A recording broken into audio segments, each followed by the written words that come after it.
This past week, the U.S. government ordered stepped-up security at some 9,000 government buildings. This in response to the attack on Canada's parliament by a lone, radicalized Muslim convert. Clarissa Ward, on assignment for 60 Minutes, reports why authorities in North America and Europe are keeping an increasingly close watch on homegrown Islamic extremists. One of the most shocking things about the recent rise of ISIS in Iraq and Syria has been the thousands of Westerners who have given up everything to travel to a bloody battlefield far from home and live under strict Islamic Sharia law. But to understand the mentality of these jihadis, you don't need to travel to the Middle East. Across the West, ISIS has a committed support base that is actively recruiting young Muslims. We sought out a man at the heart of that movement, a British preacher who sees no border between the streets of London and the front lines of the Middle East. Talking to him and his followers gives you a window into a world you may find disturbing and difficult to understand. There are at least 500 UK citizens fighting in Syria and Iraq, and every week, according to British police, another 5 recruits join the fight. British jihadis have been on the front lines with ISIS from the very beginning. In the group's recent videos showing the executions of Western hostages, the masked man holding the knife speaks with a London accent. Will only drag you and your people into another bloody and unwinnable war. The spike in Western fighters may be in part due to this man, Anjem Chowdhury, a British-born lawyer turned Islamic preacher who lives in London and has for years been asserting his democratic right to call for an end to democracy. Down, down, democracy! Down, down, democracy! I believe that Islam is superior and will not be surpassed, so I believe that the law of God is much superior to man-made law. So in that sense, you believe that Islam and democracy are mutually exclusive, that they can't exist side by side? Allah is the only one to legislate. So obviously in that sense it's completely diametrically opposed. You cannot have man legislating and playing God in Parliament and at the same time believe that Allah is the only legislator. You have the freedom to come here today, you have the freedom to speak on television, to worship whichever God you please, but you're advocating a system that essentially would take away all of those freedoms. Allah created my tongue to speak. I don't have freedom to come here because Allah created my feet to walk. So I walk and I speak and I look and I hear according to what God says. Chowdhury has been accused of inspiring hundreds of Muslims from across the West to join ISIS. You are the best if you are believers. We went to a meeting he held in an East London basement. On the wall was a large picture of Buckingham Palace turned into a mosque. He described the newly formed Islamic State in Iraq and Syria as a kind of utopia. Talking about jihad, he sounded at times like a coach, giving a pep talk before the big game. When the heavens are with you, when the earth is with you, when the sea is with you, when the wind is with you, who's going to defeat you after that? Nobody. Chowdhury has fronted a series of organizations that have been banned by the British government under the country's anti-terror laws, but he denies that he actively recruits fighters. You know, the messenger Muhammad, he said, fight them with your wealth, with your body, with your tongue. So I'm engaged here, if you like, in a verbal jihad. But what you're actually doing, essentially, is inspiring young men to go and fight in these countries, while you stay here and enjoy a comfortable life in the United Kingdom. This is a kind of the rhetoric that the Western media come out with. But I mean, there are no examples of anyone, in fact, who is in any of the battlefronts who actually say, well, actually, Mr. Chowdhury asked me to come here, or he bought my ticket. You know, if it were They wouldn't say that you bought their ticket, but they might say that you inspired them with your message. There was a report out recently which said that I inspired 500 people, in fact, to carry out operations here and abroad. And if that were really the case, don't you think that I'd be arrested and I'll be sitting in prison? So if a young man, one of your students, comes to you and says, should I go and fight in Syria or Iraq, what would you tell them? Well, they haven't come to me, and if they come to me, I'll think about a suitable response. But what would you tell them? I don't deal with It's a hypothetical I don't question. deal with hypotheticals. I deal with reality. You know, I mean, there are many things that could happen hypothetically. Young men come to me... Why won't you answer the question? It really should be an easy question. I like to deal with reality. If that happens, you can have another interview with me, and I'll deal with it. But 1 week after our interview, Chowdhury was arrested, quote, on suspicion of being a member of a proscribed or banned organization and encouraging terrorism. Also rounded up in the raids was one of his young followers, Abu Rumeysa. We want Islam.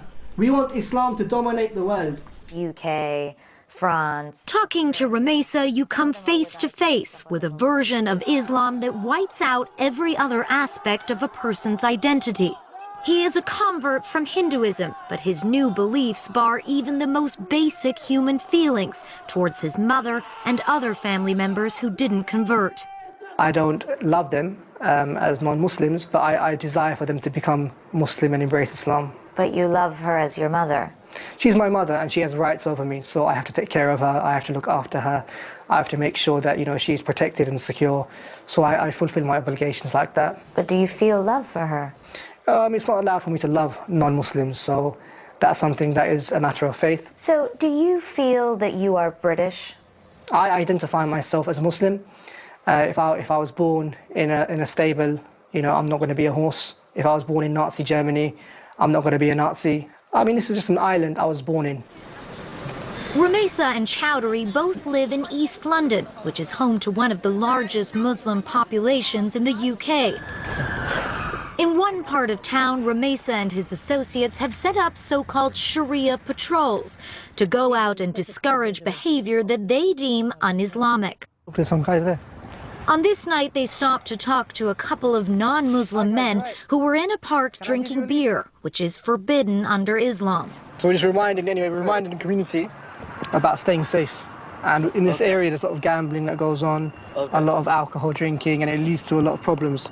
So we advise you, and we advise anyone we see, to stay away from these things. Get the prostitutes off our streets! But the patrols are not always so friendly. Online clips give a very different picture. A woman in a short skirt is abused. Vigilante cannot dress like that in Muslim area. I'm so appalled. We don't care if you're appalled at all. Muslim patrol. It's Great Britain. This we don't care. It's not so Great Britain. You need to get out of it. A man the patrol thinks is gay is insulted. Get out of here quicker then. You're dirty, mate. You're a gay, mate. Get out of here, mate. In the night time, it turns into a very ugly place like many other places. Walking through London with Rumeysa, you experience an alternate reality where there is no compromise and all conversations are one-sided. Ultimately, I want to see every single woman in this country covered from head to toe. I want to see the hand of the thief cut. I want to see adulterers stoned to death. I want to see Sharia law in Europe, and I want to see it in America as well. I believe our patrols are a means to an end. The only thing I would say is that in America and in the United Kingdom, we have a system, democracy, backwards one, but it's a system that allows the people to choose what they want and allows people freedom. So why can't I choose Sharia? When in Rome, overthrow Caesar, implement the Sharia. In your home, you can do whatever you want. But what about in the public? Why can't I tell you to cover up? Am I free to say that? Because it would be outrageous. So where's my freedom? Where's my freedom?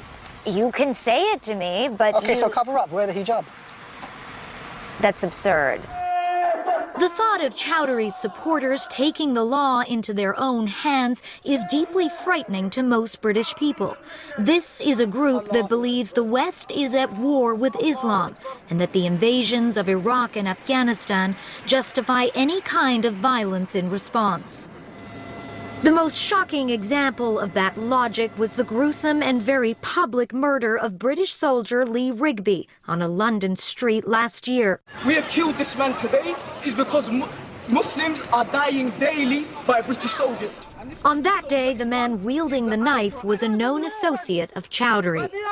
Chowdhury has refused to condemn Rigby's murder, nor will he criticize ISIS for the beheading of American journalist James Foley and other Western hostages.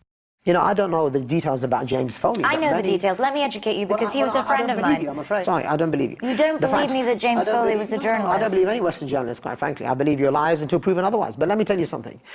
The perspective of the Muslims, of journalists, whether that be James Foley and others, is that they are the propaganda for the Western regimes. Have you formed an opinion for yourself? I form my opinion on the basis of what the Muslims say, not on the basis of what you say. I'm sensing a double standard here, because essentially you're very quick to condemn acts of violence by the West, but you refuse to condemn any act of violence by your fellow Muslims. No, I believe that there's a difference between the oppressor and oppressed.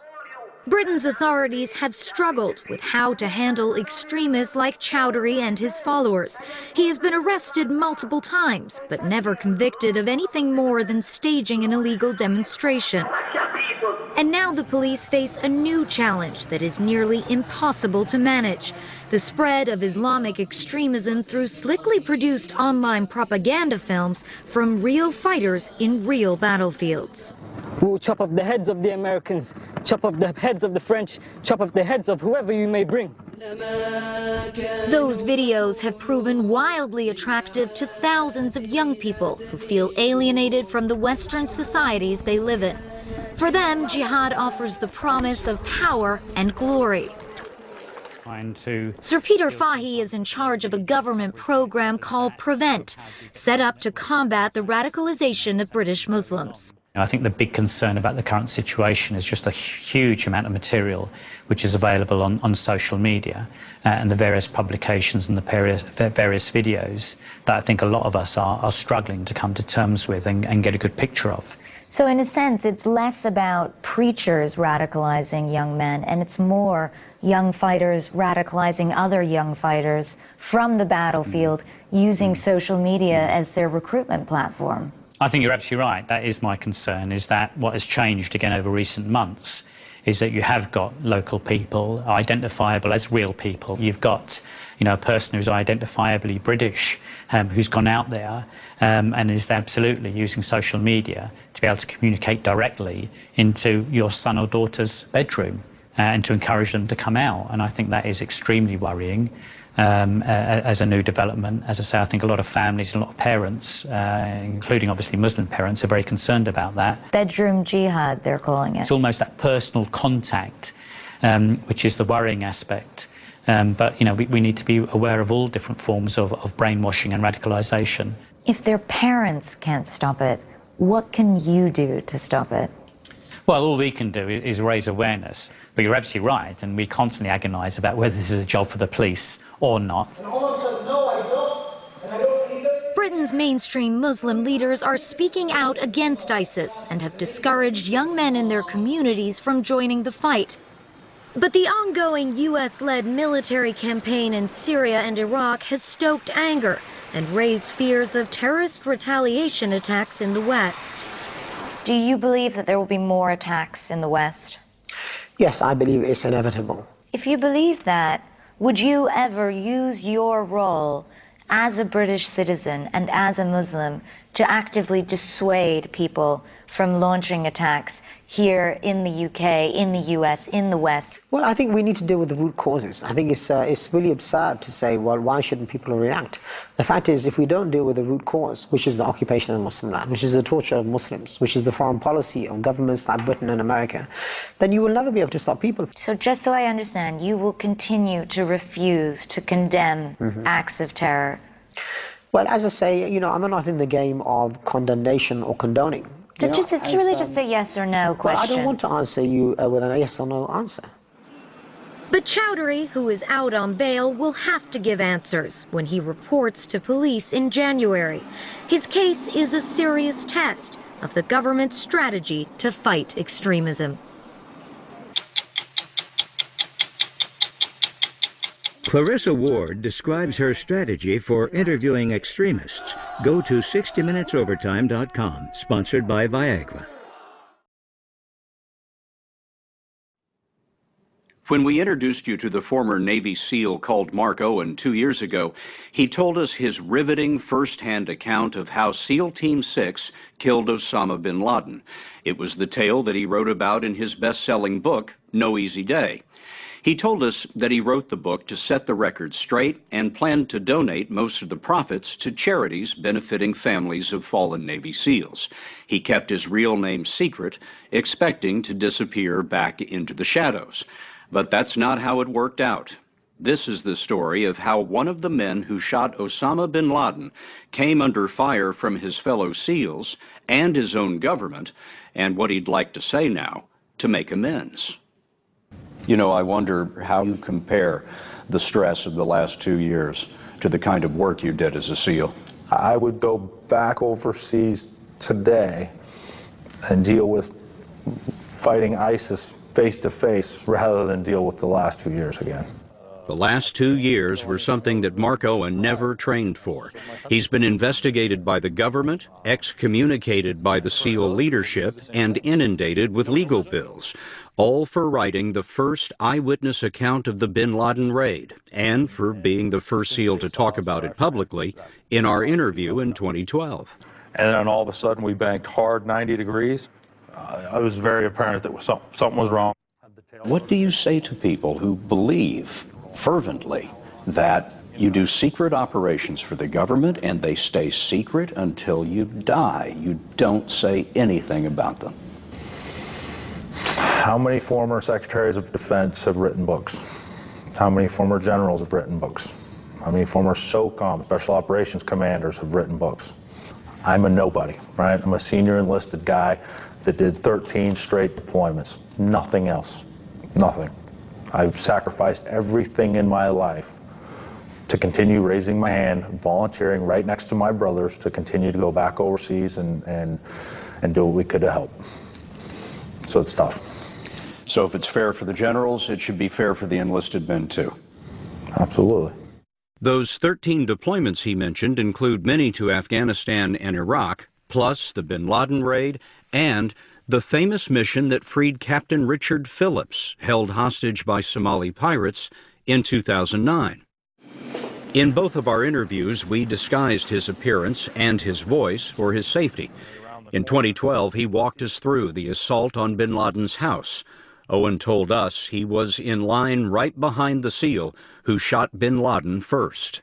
Myself and the next assaulter in, we both engaged him several more times and then rolled off and then continued clearing the room. When you say you engaged him, what do you mean? Fired. You shot him? Yeah. The SEALs were faceless heroes. That's Owen with the president and vice president. Here he is with the elder George Bush, who's holding a copy of Owen's book, and with the younger President Bush.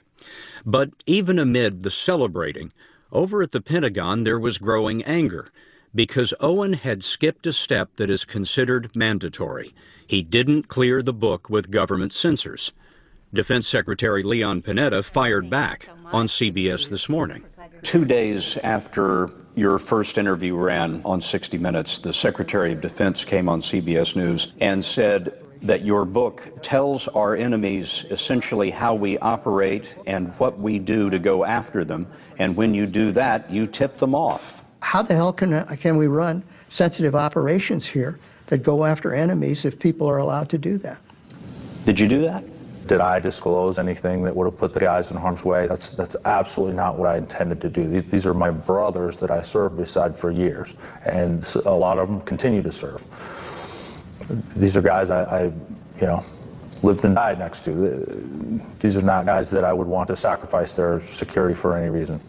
One of the things you said in that book was, if you're looking for secrets, you won't find them here. I tried my best, yes, sir. But now his lawyer tells us Owen is the target of a criminal investigation under the Espionage Act, looking into whether he gave away valuable secrets. No charges have been filed, but 8 weeks ago he was questioned for 10 hours about the book and our interview. Mark Owen is a member of the team that killed Osama bin Laden, and now he faces criminal investigation. How does that happen? Well, it happens because he got some bad legal advice. He should have submitted the manuscript for No Easy Day for pre-publication review, and he didn't. Bob Luskin is Mark Owen's current lawyer.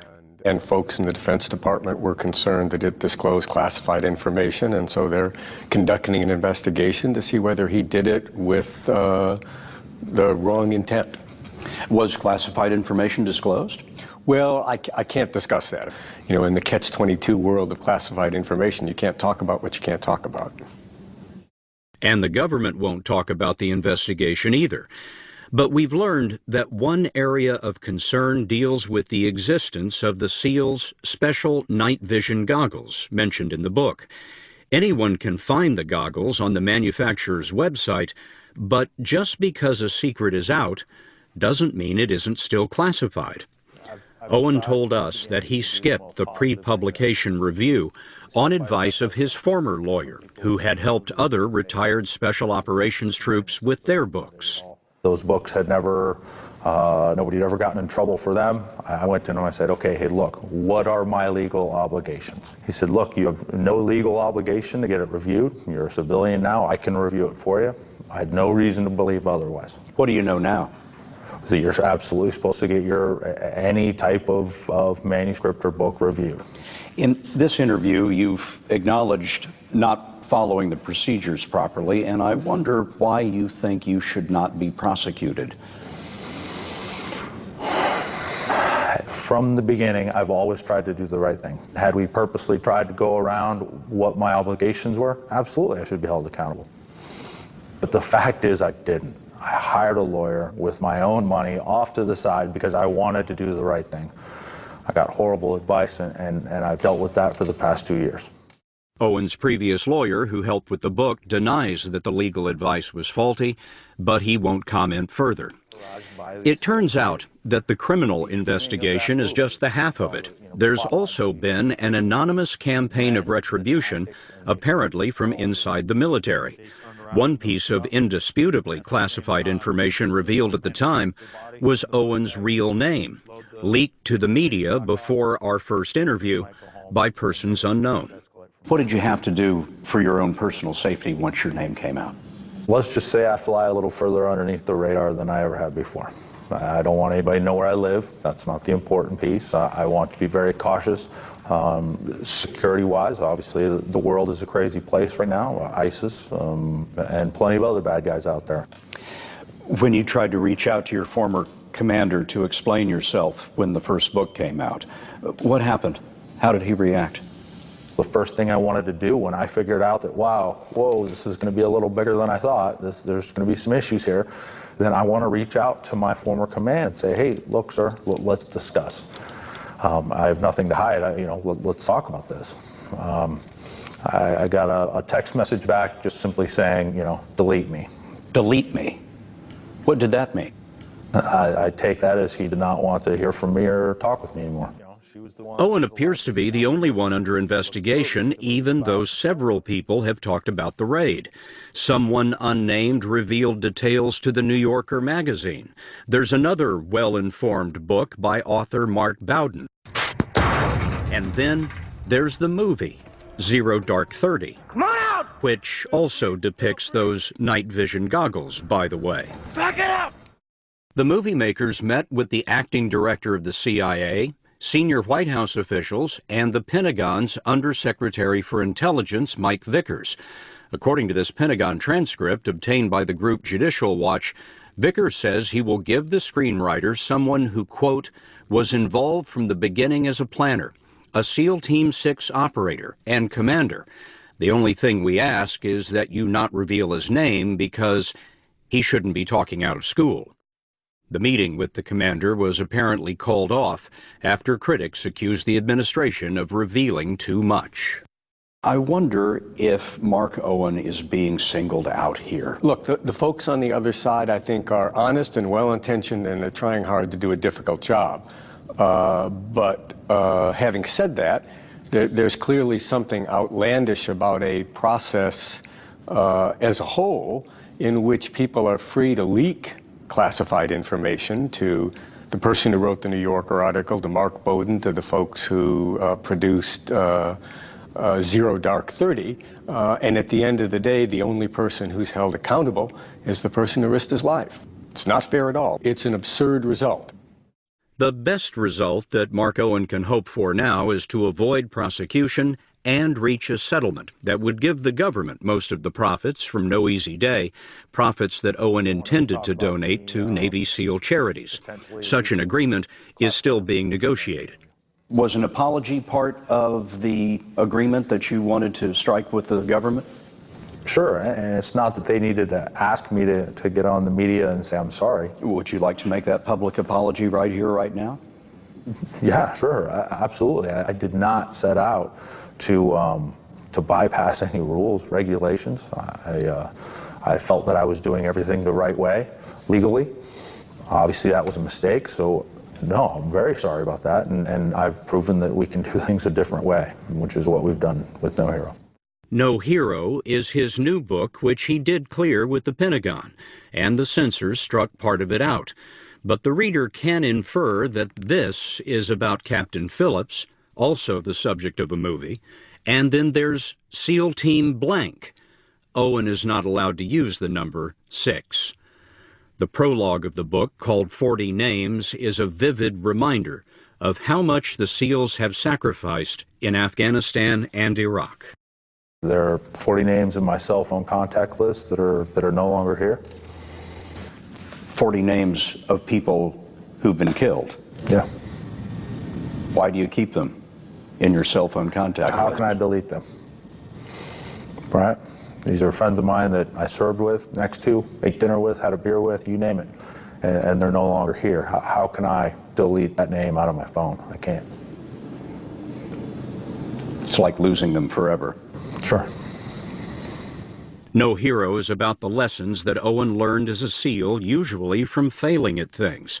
The most important, he says, came during a rock climbing trip when he froze 300 feet up. The instructor made his way over to him. And he's like, hey, buddy, stay in your 3-foot world.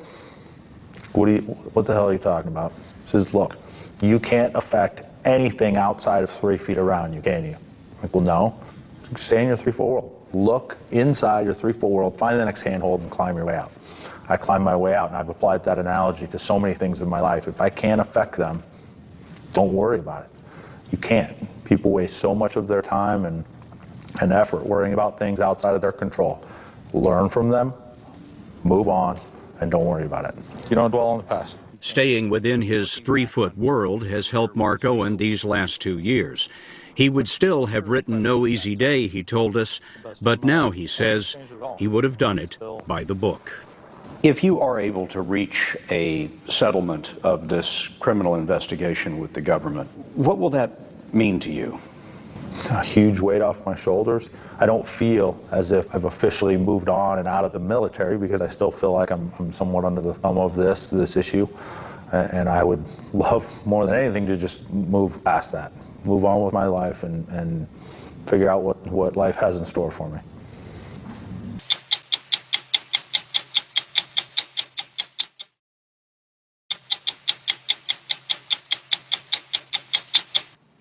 Blake Shelton has one of the top country albums in America and a grin that won't go away.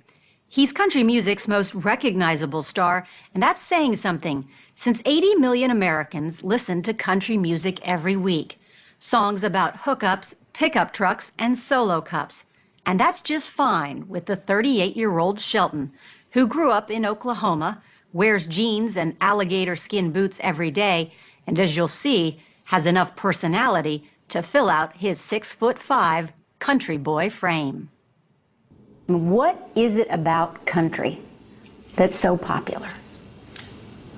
You know, it's not just our music, I think, that people feel like they can relate to, but it's us, it's the artists that they feel like they can relate to. I know for me, when I go home, I hunt and I fish and I plant corn and I drive back roads. I literally do the things that I sing about. What about the criticism that country music, a lot of it sounds the same? Gosh dang, man, I hear about it all the time. You know, it's the same subject matter over and over again, and all y'all sing about is you know, pretty girls.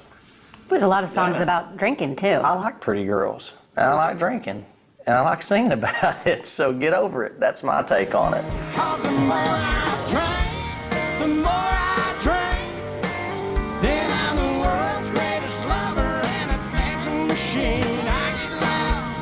On tour in Little Rock last summer, Blake Shelton's point of view was on full display.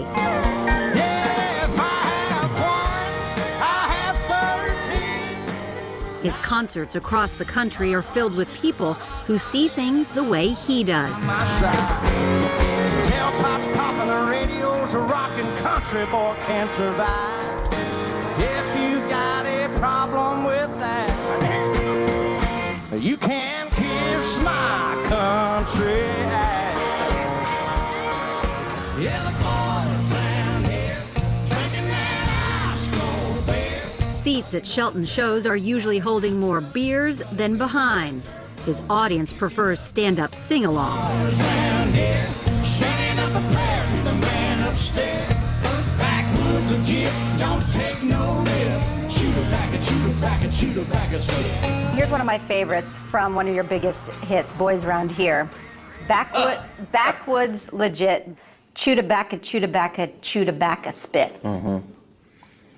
You can't tell me that doesn't speak to your soul. And Chew tobacco, chew tobacco, chew tobacco, spit. So you almost tear up when you say that. It's because it's striking a nerve. It's just fun. I don't know how you let loose and just have fun if you're having to think too hard about it. And then when it's time to be serious, I have songs that'll take you down there. Some will take you too far down. It hurts for me to even listen to some of my own songs sometimes. But when I want to have fun and not think about it, I want to sing, you know, chew tobacco, spit. Shelton comes by his country credentials naturally. He was raised in Ada, Oklahoma, a town of less than 20,000, an hour and a half from the nearest big city. So that was the drive through town. That lasted 2 minutes. His father sold cars here, and his mom ran a beauty parlor. He started singing to the radio as early as he can remember. Anytime Mom walked by my bedroom, it was like, what in the hell is he doing in there? It's loud, you know, turn it down. And she had you performing at beauty pageants. She knew she had a kid that she wanted to get on stage, and she put me in the damn pageant and let me, they have a talent part, he can sing there, you know. But wasn't it mostly girls? Oh, God, yes, mostly all girls. I mean, because what boy from Ada, Oklahoma would want to be in the Miss Valentine pageant, right? But there was a lesson he learned on stage at an early age that Shelton believes is central to his success. I learned that it was more to it than just coming up here and singing a song and walking off. I knew I wasn't a good enough singer for that just to be the thing. You got to perform, but you also got to entertain. You got to make people laugh. You got to tell a joke or a story. Make the most of the time that you're out here so that people remember you when you walk away. Blake grew up the youngest of 3 Shelton children, older sister Endy and brother Richie, who Blake remembers looking up to for all the usual big brother reasons. His bedroom was right across the hallway from mine when I was little. And he was listening to Hank Williams Jr. or Waylon or Leonard Skinner or Bob Seger. Whatever was popular, really. Richie loved all music.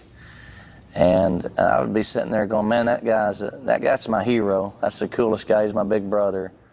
But the music stopped when Blake was just 14 years old. Richie Shelton was killed in a car accident. How did you deal with the grief? I don't know, you know. I remember picking up the phone to call him a week after he was dead to tell him something. And it was like, you think about what I was picking up the phone to call him to tell him something I just saw on TV, and it was like constantly a shock to me that he was dead. It was just... You don't ever get over it? No, that's what my dad told me, too. He said, look, you will never, ever get over this happening. You're just going to have to learn to get used to it. He was absolutely right. He wrote about the loss, even acknowledging his dad's warning. They say I'll be okay, but I'm not going to ever get over you. Blake Shelton's childhood wasn't easy. His parents were divorced, and for a time, he lived with his dad in this apartment. They lived simply and very country. I went fishing or hunting every day after school, and whatever I had ended up on that porch. I mean, we were bachelors. We had a lot of chicken chow mein. Yeah, I bet. in that house. And deer chili. Deer chili. Did you make the deer chili? Oh God, yeah. All that stuff I drug up on that porch. We ate it. 2 weeks after barely graduating from high school, Blake left for Nashville. 5 years later, he had a record deal and in 2001 landed his first big hit. And P.S. If this is Austin, I still love you. But having staying power in Nashville is about as easy as making it in L.A. as an actor. And Shelton was known as much for his hairstyle as he was for his musical chops. But his career and his life changed in 2005 when he was asked to perform on this TV special with an up-and-coming singer from Texas named Miranda Lambert. You're the reason God made Oklahoma. A lot of people who were there say they saw you falling in love at that moment. I guess so. And when you look back at it, you think, I mean, I guess so. It's hard to argue with what I'm looking at. I'm trying to play the guy card here, like, by God, no, but I mean, that's pretty pathetic right there. But you were married at the time. I was married. That was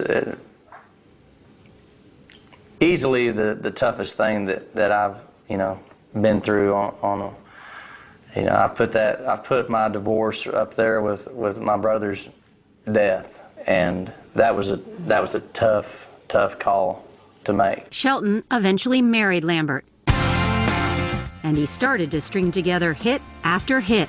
You be my honeysuckle, I'll be your honeybee. And in 2011 was approached about a new music competition show called The Voice. Turns out the boy with the "aw shucks, I'm from Ada, Oklahoma" personality was about to go Hollywood. I have absolutely no problem with making an ass out of myself. Actually, he's made a name for himself.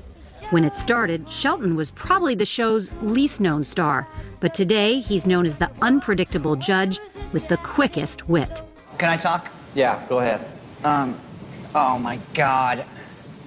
Oh man. Well, that's a good point, and I'm glad that you took this opportunity. Hey, why don't you hush up? Okay. And the deepest drink, usually vodka. Showtime. You ready? I'm ready. Are you ready? I better be. Because of his TV schedule, Shelton performs less than other country stars, even though the demand for him is huge.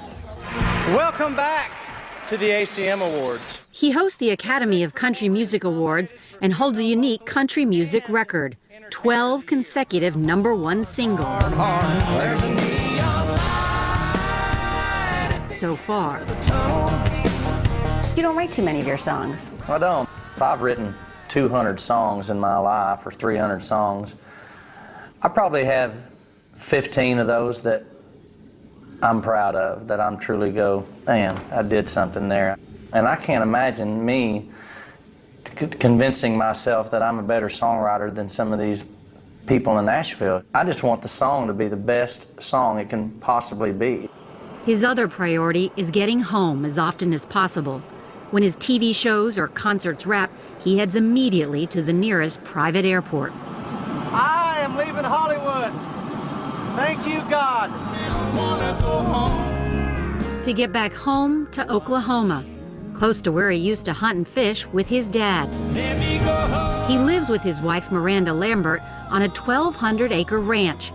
They say it's their last private place, and we weren't invited in. I'm coming back home. When we drove around town with Shelton, he was proud to show us the shop where he gets his boots resold. We can take a selfie. Okay. Thank you. Good to see you, girls. And that he still knows his neighbors. Tell Steve I said hello. And Patty. And David. But no matter if we were in Oklahoma, LA, or Manhattan, the country boy and the country star seemed to be the same person. Hi. Good, how are you doing? Polite, funny, and completely comfortable in those cowboy boots.